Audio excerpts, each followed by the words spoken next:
processo trabalhista vale a pena? No vídeo de hoje eu vou analisar 5 casos reais e os valores referente a esses processos. Muitas pessoas me perguntam se vale a pena entrar com processo trabalhista ou se só vai dar dor de cabeça. Então hoje eu trouxe 5 casos reais que mostram exatamente quando a conta fecha, quando você pode receber uma bolada e quando você pode sair no prejuízo.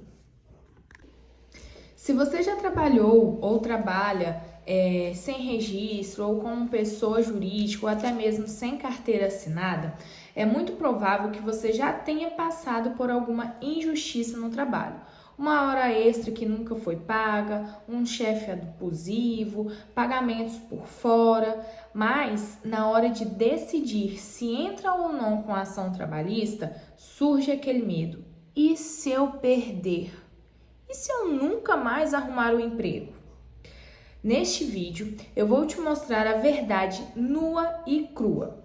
Hoje, eu selecionei 5 casos reais que mostram exatamente quando a conta fecha e o trabalhador recebe tudo, o que é seu por direito. E também o caso, que é perigoso, em que o funcionário tentou uma expertise e saiu no prejuízo. Eu vou te contar o que aconteceu em cada história. Quais foram as provas decisivas, quanto dinheiro estava em jogo e qual foi o resultado na justiça. Fica comigo até o final, porque o 5º caso pode te livrar de um prejuízo gigantesco. Vamos lá! Vamos começar com o caso número 1, que é a armadilha do pagamento por fora. Imagina a história do Carlos. Carlos trabalhava em uma empresa de logística e na carteira dele de trabalho estava assinada como R$2.000. Mas no final do mês, o patrão te pagava R$4.000. Da onde vinham os R$2.000? O patrão pagava no Pix, ou até mesmo em depósito de conta bancária, ou em dinheiro vivo, dentro de um envelope. Na cabeça do Carlos estava tudo ótimo, afinal ele estava ganhando R$4.000 livre. E o problema veio quando o Carlos foi demitido sem justa causa. Quando ele pegou o cálculo da rescisão, o valor do FGTS, a multa dos 40%, o aviso prévio e as férias, tudo tinha sido calculado em cima dos R$2.000 e não dos R$4.000 que ele realmente recebia. A empresa, ela economizou milhares de dinheiro, impostos e direitos ao longo dos 3 anos em que Carlos trabalhou lá na empresa.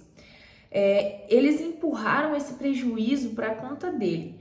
Foi aí que ele decidiu procurar a Justiça do Trabalho para pedir a integração do salário por fora. Agora, qual foi o ponto-chave para Carlos ganhar esse processo? As provas. O Carlos, ele não tinha apenas a palavra dele, ele apresentou as provas. Como? Extratos bancários dos 3 anos mostrando os depósitos mensais de mesmo valor, vindo dos sócios da empresa. Mensagens no WhatsApp, onde o gerente dizia, olha, o valor da carteira caiu hoje, o restante do Pix vai cair até semana que vem ou até sexta. Também o depoimento de um ex-colega de trabalho que passava pela mesma situação, E o resultado? A justiça, ela reconheceu que o salário real era de R$4.000.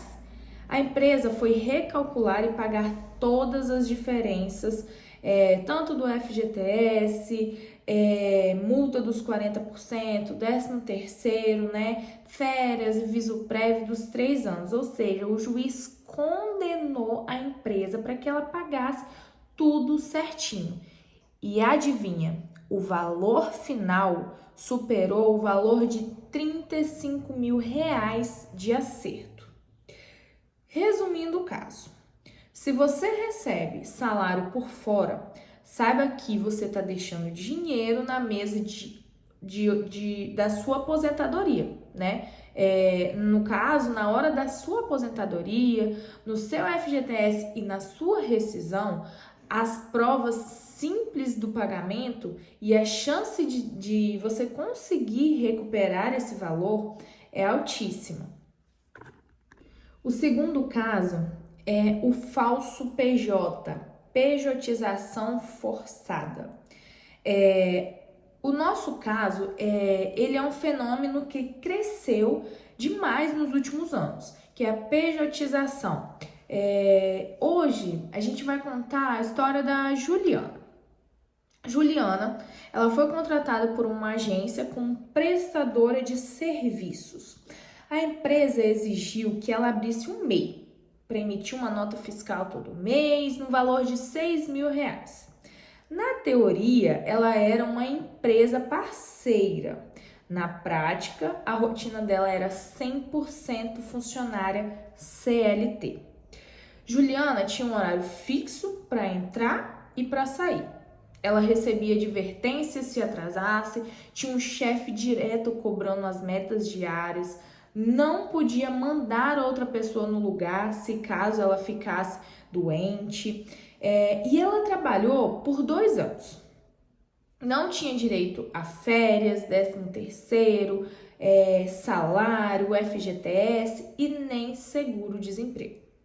Quando a agência resolveu cancelar o contrato, simplesmente mandaram uma mensagem e ela saiu sem nenhum centavo de rescisão.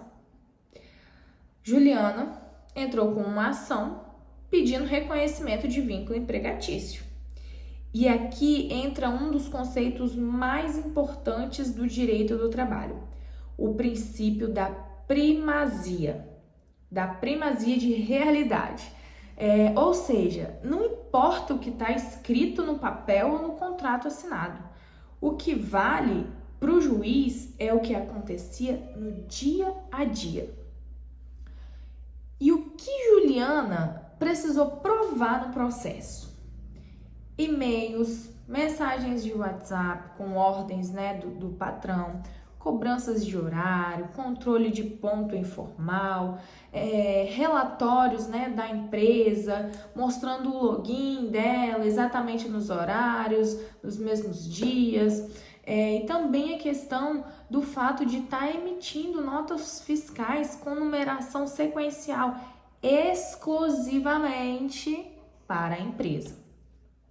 Motivo, resultado, né, da história. O juiz anulou o contrato PJ e reconheceu o vínculo CLT. Ou seja, a empresa ela teve que assinar a carteira dela retroativamente, pagar as férias vencidas com terço constitucional, 13º, todo o FGTS, né, do período com multa de 40% e aviso prévio. E o acerto final de Juliana passou de R$45.000. Ou seja, se você é pessoa jurídica, mas tem chefe, horário, cumpre ordens com qualquer funcionário, você não é um prestador de serviços. Você é um empregado sem direitos. Agora, nós vamos para o terceiro caso, que é o assédio moral e a rescisão indireta. O terceiro caso, ele é um dos mais delicados e frequentes nos escritórios, que é o assédio moral, a perda de saúde mental por causa do trabalho. E agora a gente vai ver o caso do Roberto. Roberto era um vendedor de uma loja de grande porte. A meta estipulada era quase incansável, mas o problema não era a meta em si, e sim a conduta do gerente. Nas reuniões matinais, na frente de toda a equipe, o gerente ridicularizava quem não tinha atingido os números, chamando os funcionários de incompetentes, preguiçosos e dizendo que quem não vendesse podia passar no RH. Para piorar, o gerente criou um grupo no WhatsApp onde ele mandava mensagens de cobrança às 11 horas da noite, no domingo pela manhã. E com o tempo, Roberto começou a ter crise de ansiedade, insônia, e foi diagnosticado com síndrome de burnout. Ou seja, Roberto já não aguentava mais, mas não podia simplesmente pedir demissão, porque poderia perder seu FGTS, seguro-desemprego e todos os seus direitos. A solução jurídica para o caso dele foi a rescisão indireta no contrato de trabalho, que está prevista no artigo 483 da CLT, que é basicamente uma justa causa na empresa. Para conseguir, entrar na justiça, Roberto precisou montar um acervo, probatório. Ele precisava provar, E como que ele provou? Foi com os áudios gravados por ele durante as reuniões, mostrando as piadas, as agressões verbais que o gerente fazia, prints das cobranças em horários de descanso, aos domingos, à noite, e também laudos médicos, atestados psicológicos, comprovando todo o tratamento de saúde decorrente do estresse profissional. O juiz acolheu o pedido da rescisão indireta, mas o Roberto pôde sair da empresa recebendo todos os direitos como se tivesse sido demitido sem justa causa, tá? FGTS, os 40%, aviso prévio, seguro-desemprego, e a empresa foi condenada a pagar a indenização por danos morais no valor de R$15 mil. E o que eu quero deixar claro aqui para vocês através desse exemplo, desse caso, que você não precisa aguentar humilhação e adoecer e até mesmo perder os seus direitos. Mas atenção, grava, tira foto, guarda os prints, faça tudo isso, e-mails, tente gravar vídeos, registre você esses acontecimentos para que você tenha documentos, para que você tenha provas antes de tomar qualquer atitude.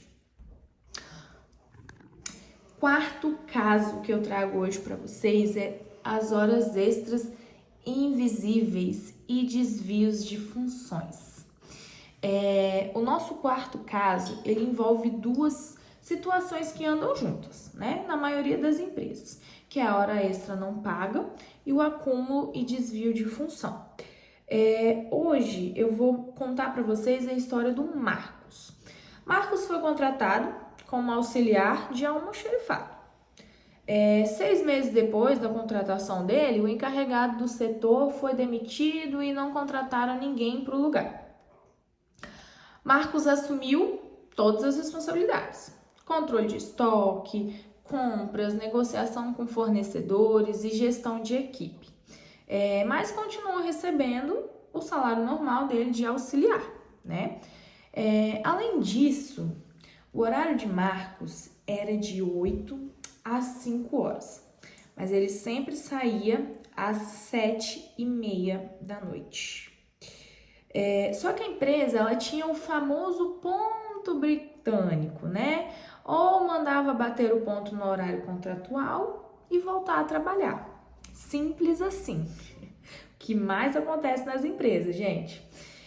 E aí, na ação trabalhista, Marcos, ele pediu duas coisas, que a diferença salarial por desvio de função, para estar equiparando o salário dele ao valor da função de encarregado que ele exercia, e o pagamento das horas extras trabalhadas e não pagas. Como que Marcos provou isso, Ou você que está passando por essa situação, como que eu vou provar isso? As horas extras, ele apresentou os e-mails e as mensagens enviadas no sistema após as 7 horas da noite, ou seja, provando que ele continuava ativo no trabalho dele. E além disso, as testemunhas dele confirmou, né, que todos eram obrigados a bater o ponto e continuar no galpão trabalhando. Referente ao desvio de função, ele provou da seguinte forma: e-mails onde ele assinava formalmente como encarregado, né? As notas fiscais de compras aprovadas por ele e ordens diretas dadas à equipe. Resumo do caso. E aí, o que o juiz fez? O juiz fixou o salário de Marcos com base na função de encarregado durante o período que ele assumiu. E o setor que ele mandou, né? Enfim, mandou pagar a diferença salarial retroativa com todos os períodos, né? Referente a que ele trabalhou. E além disso, foram deferidas 2 horas e meia de horas extras diárias durante todo o período, com o adicional de 50%. Gente, o valor dessa ação passou de 50 mil reais. Pois é, então se você tá passando por essa situação aí, já começa a documentar e a juntar todas as provas, porque você pode estar perdendo dinheiro.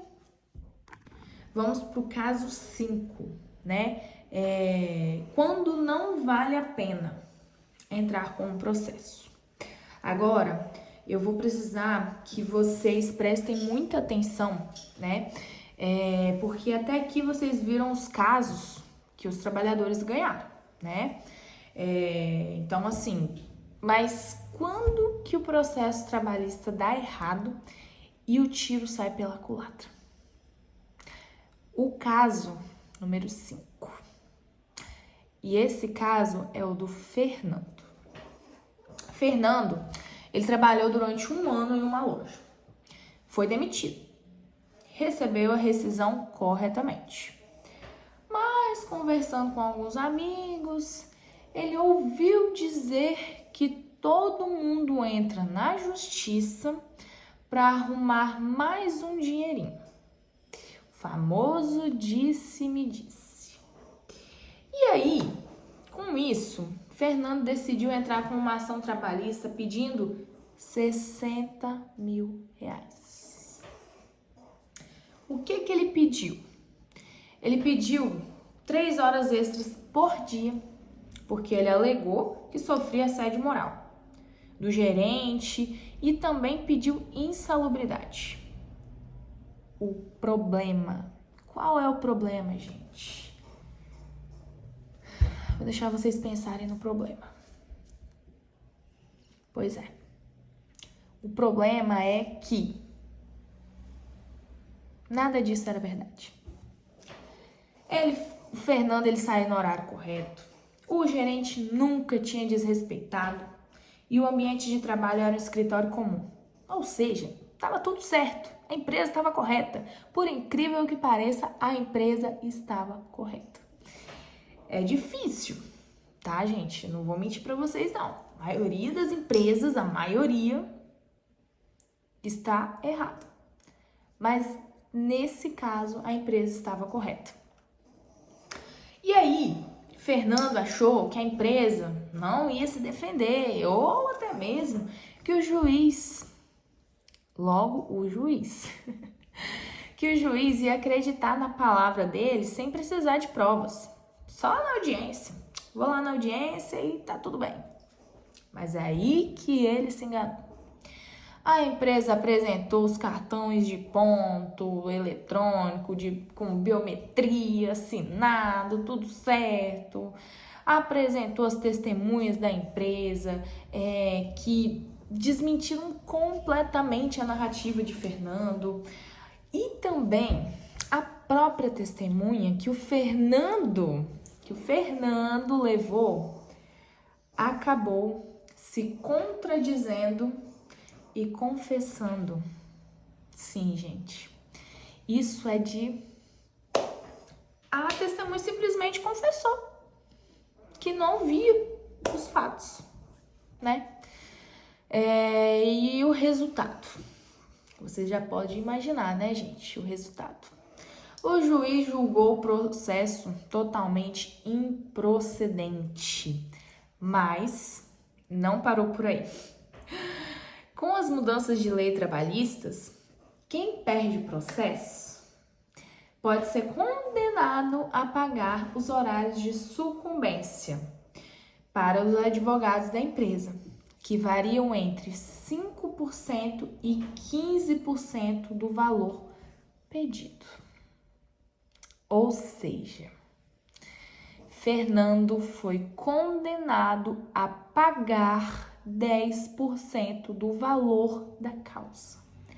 Ou seja, ele entrou com uma ação e pediu R$60 mil sem ter direito e saiu do tribunal devendo R$6 mil em honorários, além das custas do processo, sem contar a litigação de má-fé. Aí, o recado que eu dou para vocês, né, é que a justiça trabalhista é uma coisa muito séria. Não é uma lotérica, não é uma aventura, não é pedir o que não tem direito, ou até mesmo inventar histórias que podem custar muito caro para o seu bolso, né? Então, assim, prestem atenção, não mintam, não inventem as coisas. Bom, depois desses 5 casos, né? Como que vocês sabem se o caso de vocês vai valer a pena ou não entrar com um processo? Antes de qualquer decisão, façam a si mesmos o checklist de 3 perguntas, né? Que existe uma violação clara da lei? Qual é ela? Falta de pagamento, horas extras, ausência de registro ou assédio? Segundo, eu tenho provas materiais, documentos, extratos, prints do WhatsApp, e-mails, vídeos ou áudios. Terceiro, e muito importante também em alguns casos, eu tenho testemunhas reais, pessoas que presenciaram os fatos e aceitam depor na justiça. Se você respondeu sim a essas perguntas, a chance de você ter um direito legítimo e obter sucesso na justiça é muito alta. Se você não tem provas e está em dúvida, consulta um especialista antes de qualquer passo. Se você tiver alguma dúvida, né, e pode ficar à vontade, pode escrever aqui nos comentários que eu estou aqui para poder auxiliar vocês, que eu estou aqui para poder ajudar vocês a tirar todas as dúvidas de vocês, tá? Então, podem escrever as dúvidas que vocês tiverem aqui nos comentários, que eu vou estar orientando vocês. E agora, se esse vídeo te ajudou a entender melhor os seus direitos, deixa o seu like, se inscreve no canal para não perder nenhum conteúdo. E o mais importante, compartilhe esse vídeo no WhatsApp com o pessoal do seu trabalho, no grupo do seu WhatsApp que não tem o seu gerente ou o seu patrão. E faça com que a galera comece a ficar esperto, porque, como eu sempre digo, vocês podem estar perdendo dinheiro. E agora, deixe aqui nos comentários qual dessas 5 situações que você já viveu no seu trabalho. Um abraço e até o próximo vídeo!